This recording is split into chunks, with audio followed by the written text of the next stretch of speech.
bienvenue sur le circuit de Lédenon dans le Gard. C'est ici qu'avait lieu la troisième manche du championnat de France FSBK. Le résumé complet de cette épreuve avec les meilleurs moments et les meilleures images, c'est tout de suite. Et on commence avec un tour embarqué avec Étienne Masson. C'est parti. Donc là on attaque la ligne droite de départ, où on va passer la 5e. Là on rétrograde la 4, on rentre en 4 sur l'élan, on repose la 3, on vient bien chercher le point de corde, on écarte un petit peu pour pouvoir prendre le dernier du triple gauche, on pose la 2. Alors on accélère un peu parce que il n'y a pas beaucoup de grip, on passe la 3, on rétrograde la 2 pour le virage du pont, où il faut faire gaffe parce qu'il y a de grosses bosses sur l'angle. Voilà, 2, 3, freinage, là on repose la 2. Un virage assez délicat parce qu'il n'y a pas beaucoup de grip. On va poser la 3. Et pour la descente, où il faut arriver à garder le frein arrière parce que la moto se cabre. On reste en 3. On repose la 2 pour le virage du pont. Là pour la montée, on va pas trop s'écarter pour être prêt pour le virage du fer à cheval. On reste en 3. On pose la 2 pour le fer à cheval. On s'écarte pas trop pour être prêt pour la descente. On met la 3. 4. Et là le but c'est de garder le maximum de vitesse pour la descente. Les freins, on pose la 2. Et on s'écarte pas trop pour la montée, où là il faut passer toutes ces vitesses sans que la moto cabre, en s'aidant un peu du frein arrière. Et voilà. Et avant de rouler aussi vite, il faut beaucoup d'heures de pratique, du talent mais aussi un solide encadrement. Voilà le but de la structure Race Experience Junior à l'initiative de Sébastien Gimbert et de Fabrice Locke. Cette structure est là pour aider au maximum les jeunes en devenir en catégorie Moto 3. Une belle aventure selon ses créateurs. C'est une aventure extraordinaire.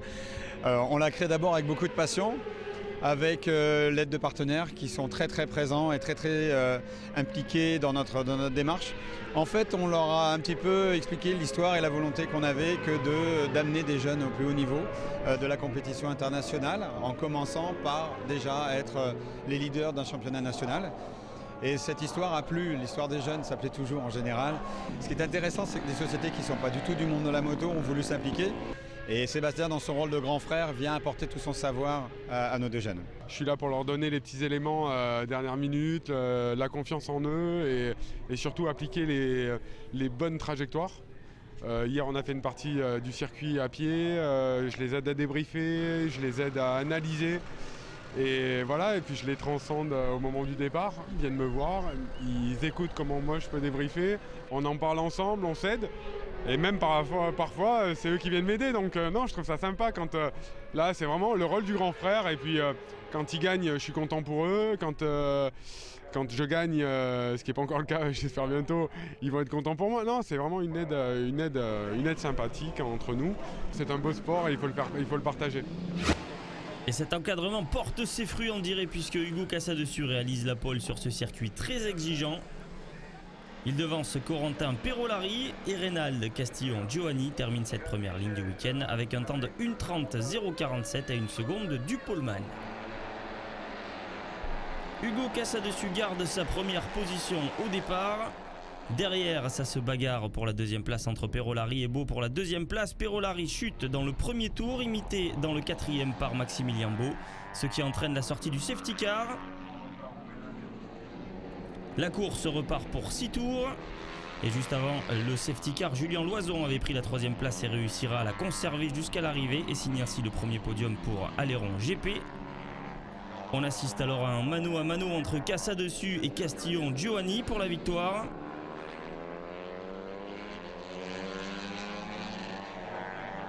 Et c'est très chaud, les pilotes qui se rendent coup pour coup, dixième par dixième. Et tout se jouera dans le dernier tour. Après une superbe passe d'armes, c'est finalement Hugo Casadessus qui s'impose d'un dixième seulement devant Castillon-Giovanni.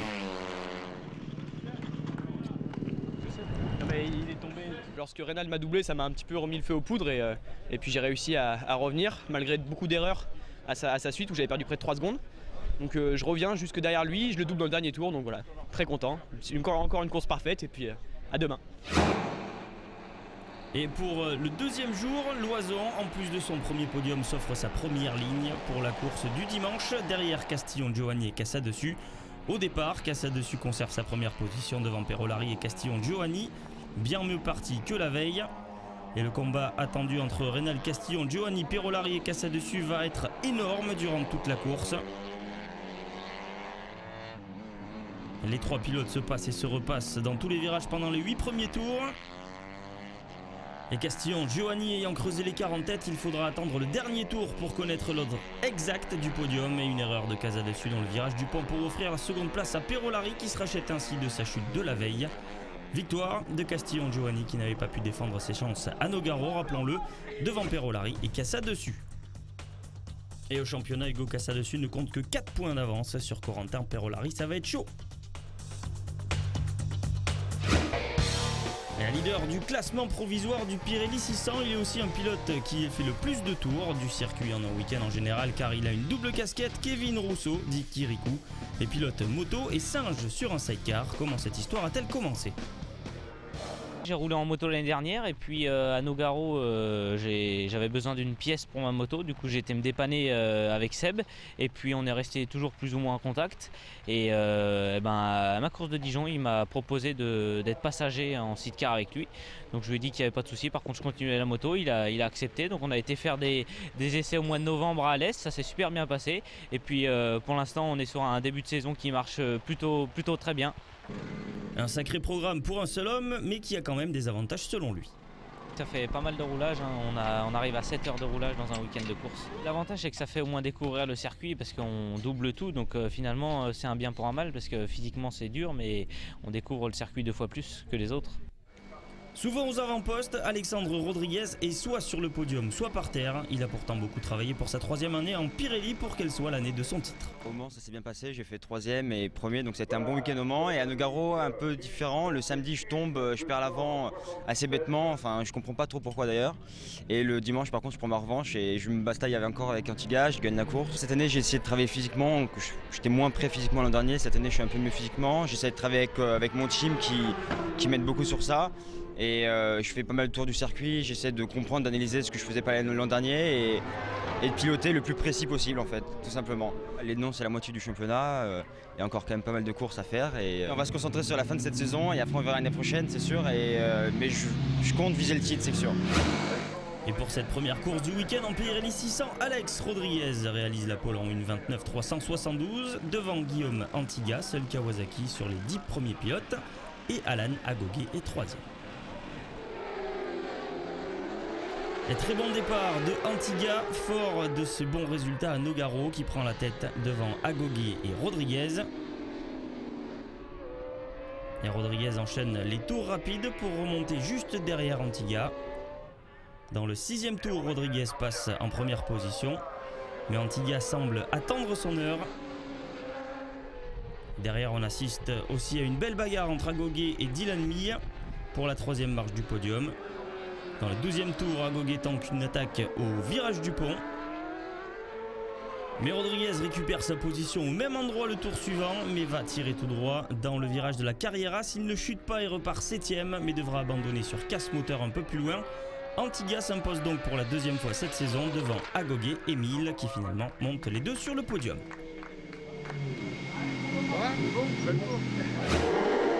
Départ de la 2e course, Antiga reste en tête.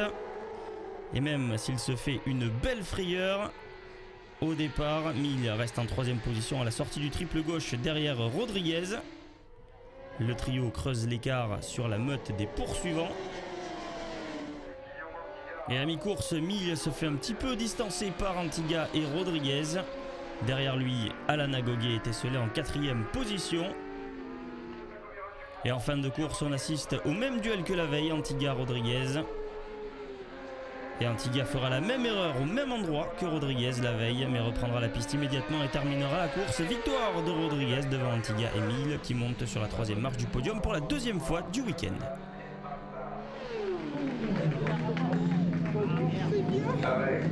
Le moral est revenu carrément et non, c'était une super course. Vraiment, on a eu une belle bataille avec Antiga encore. C'est des courses comme ça qu'on aime faire et non, je suis super content. Et Alexandre Rodriguez remonte fort sur son coéquipier du team CMS, Kevin Jacob, qui pour le moment est toujours leader.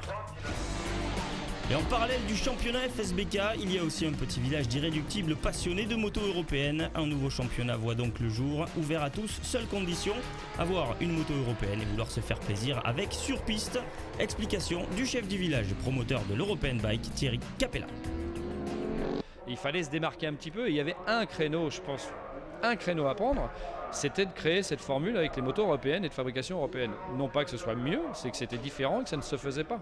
Donc l'idée elle est venue là, et de créer de la Ducati, de la RSV4 Aprilia, d'amener des partenaires comme BMW, etc.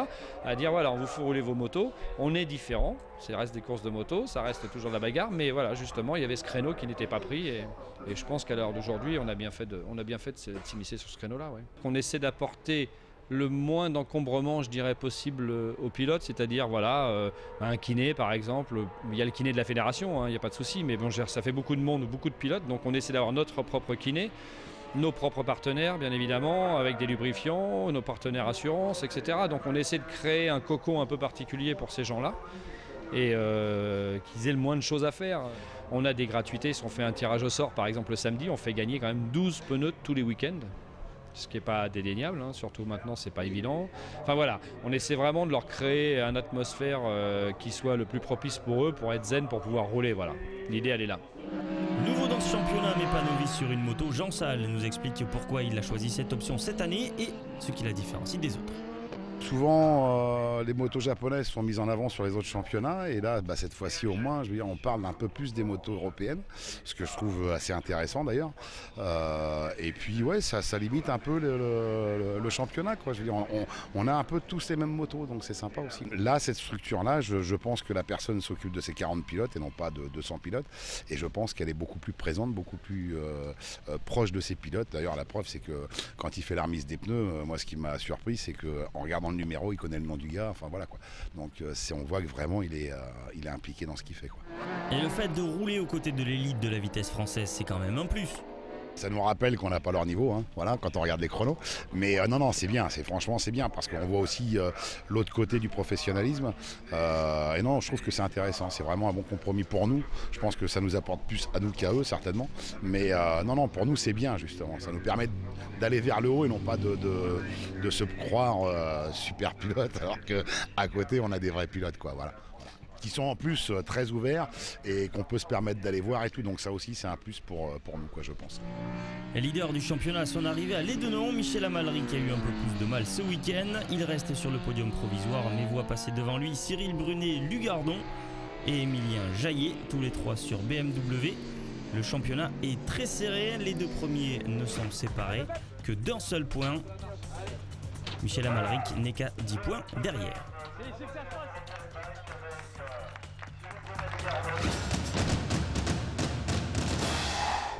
Et ancien pensionnaire du championnat FSBK en Pirelli 600 qu'il a remporté en 2012 et l'an dernier il était en super sport, Thibaut Bertin est parti voir si l'asphalte était plus abrasive en CEV, le championnat espagnol, grâce à un partenariat avec Michelin, son nouveau sponsor pneumatique depuis Alpi l'an dernier. Donc l'année dernière je roulais en super sport ici en France, et puis on a eu des propositions pour aller rouler en CEV en Espagne, donc en catégorie de stock avec les Moto 2, avec Michelin et tout ça, et puis on est parti là-bas et ça se passe plutôt bien, on fait des belles courses, on découvre des nouveaux circuits, c'est tout nouveau et voilà, c'est pas mal, c'est pas mal. Ça fait plaisir de revenir ici, de voir un peu les copains, tout ça, mais bon, c'est sûr que c'est différent. On est venu ce week-end pour essayer des nouveaux pneus qui viennent un peu de sortir. Donc c'était un test, voilà, on les découvre, on est en train d'y travailler dessus, on se donne à fond et puis voilà, on remplit les fiches et puis on fait travailler le pneu, quoi. Et quand on dit que la moto est une grande famille, des fois ce n'est pas qu'une formule. Adversaires sur la piste, mes cousins dans la vie, Cédric Tangre et Robin Camus sont tous les deux dans la même catégorie cette année. C'est Cédric qui a mis le pied à l'étrier à son cousin, histoire de continuer les bagarres commencées dans les champs sur la piste. Ça fait quelques années qu'il s'est mis à la moto et voilà, là ça fait 2 ans qu'on est exactement dans la même catégorie et qu'on se bat régulièrement ensemble en course, donc c'est assez sympa. Souvent on faisait de la motocross un peu dans les chemins vers chez moi, et puis il voyait que je me débrouillais bien, que j'aimais bien me bagarrer un peu, et du coup un jour il m'a dit ouais, j'aimerais bien que tu fasses une course et tout. Ça a pris un peu de temps avant d'en faire une, mais pour mes 18 ans ils m'ont offert une course en Junior Cup 125. au circuit Carole. Et puis ça s'est bien passé, j'avais fait les meilleurs tours en course à chaque course. Et donc voilà, c'est parti comme ça. Après j'ai été au Challenge de l'Avenir et ainsi de suite, quoi. On s'aide un petit peu, on se donne des infos et surtout de nous voir rouler ensemble.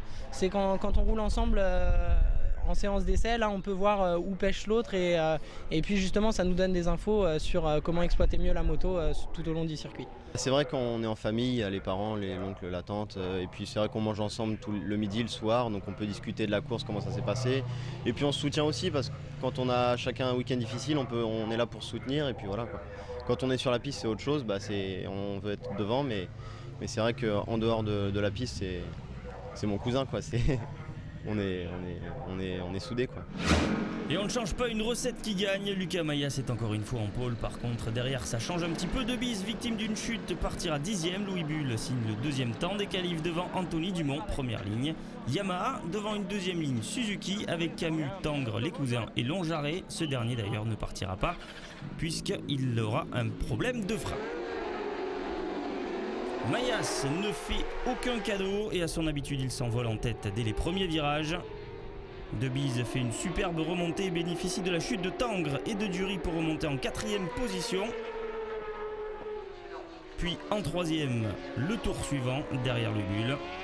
Et dès le 4e tour, le duel entre De Bise et Bull est lancé. Duel qui va durer toute la course. À coup de 10e, les pilotes se battent dans tous les virages. Et à noter la superbe remontée de Hugo Claire, dit Pépito, qui partait premier stock en 9e position. Il pointait 17e à la fin du premier tour. Au 13e tour, il n'est qu'à 3 secondes de Bercher, qui est pour l'instant 4e. Devant, la bataille est superbe entre Bull et De Bise. C'est finalement un problème mécanique pour De Bise qui va sonner le glas de ce combat acharné. Et un drapeau rouge à 3 tours de la fin vient stopper la course. Mayas s'impose encore une fois devant Bull et Camus. Deuxième course et De Bise, grâce au deuxième meilleur tour en course, remonte sur la première ligne devant Bull. Et Mayas est encore une fois en pole position. Mais Mayas fait encore cavalier seul en tête. Et c'est bis repetita derrière lui avec une bagarre entre Valentin De Bise et Louis Bull encore. Et Bull qui commet une erreur dans le 7e tour, laissant 2 secondes 4 d'avance à De Bise. Mais il en faut plus pour arrêter le pilote de la Yamaha numéro 3. Et 5 tours plus tard, il est déjà dans la route de la Honda de Bise.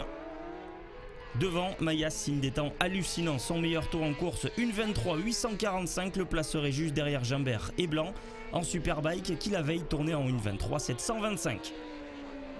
En catégorie stock, Bercher est encore impressionnant et signe une seconde 4e place dans le week-end devant Peter Polesso et Hugo Claire. De Bise, non trahi par sa mécanique cette fois-ci, terminera 2e.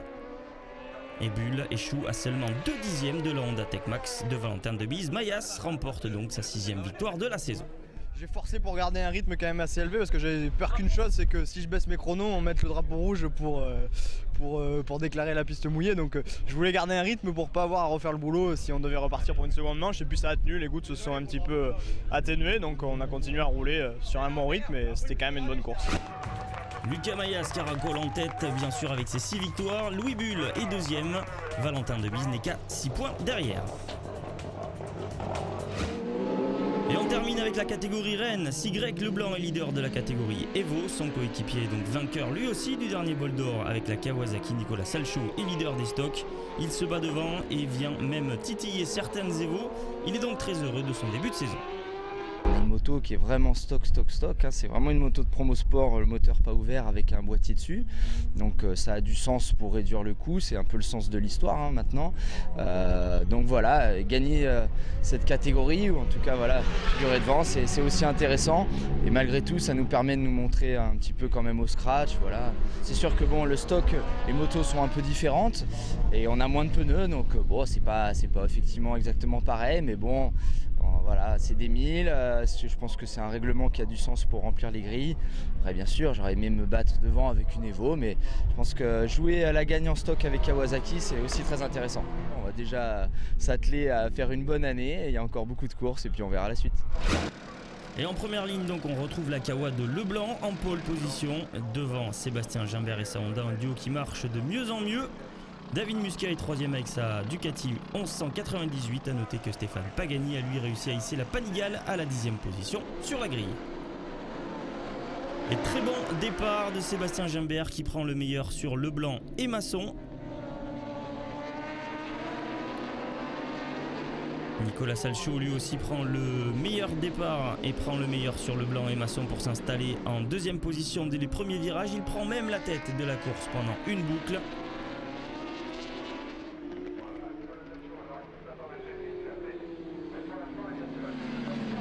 Mais Leblanc et Gimbert réussissent à trouver l'ouverture et s'envolent en tête.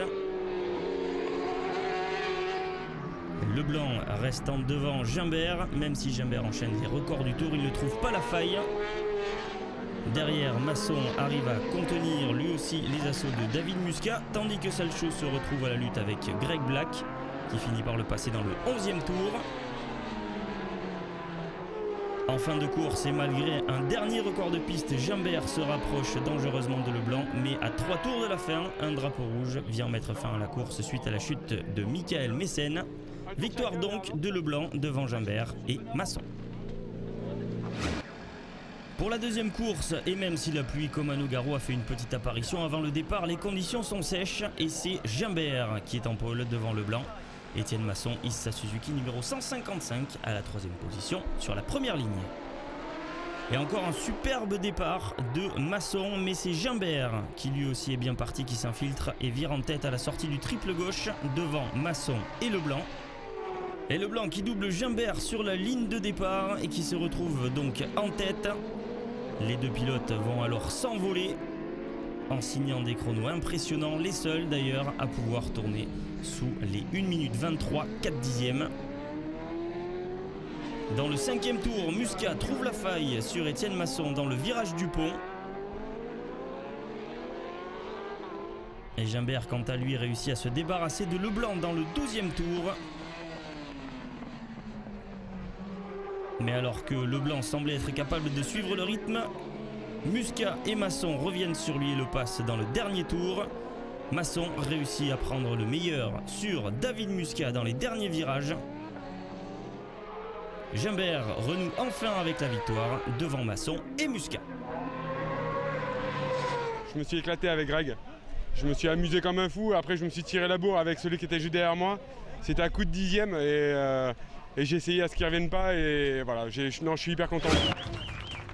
Grégory Leblanc reste donc en tête avec 145 points, mais derrière c'est très serré. Étienne Masson, Sébastien Gimbert et David Muscat se tiennent dans un mouchoir de poche.